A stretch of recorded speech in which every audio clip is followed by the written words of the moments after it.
Protein food కానివ్వండి, junk food, oil food consumption తక్కువగా చేసుకొని అండ్ ఫైబర్ ఫుడ్ ఎక్కువగా తీసుకున్నట్లయితే 40% అక్కడ ప్రాబ్లమ్ సొల్యూషన్ దొరుకుతుంది.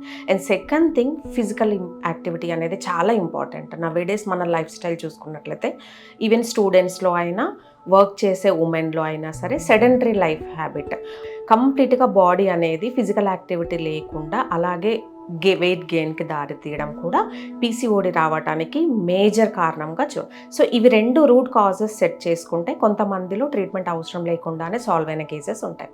అండ్ థర్డ్ థింగ్, మ్యారేజ్ అయిన వాళ్ళలో 2 years తర్వాత కూడా చిల్డ్రన్ అవ్వకపోతే, అంత సంతాన లేని సమస్యతో ఎవరైనా వచ్చినట్లయితే వాళ్ళకు స్కాన్ ద్వారా పీసీఓడి కారణం అని చూసుకొని అటువంటి వాళ్ళకు ట్రీట్మెంట్ అనేది ఖచ్చితంగా హెల్ప్ అవుతుంది.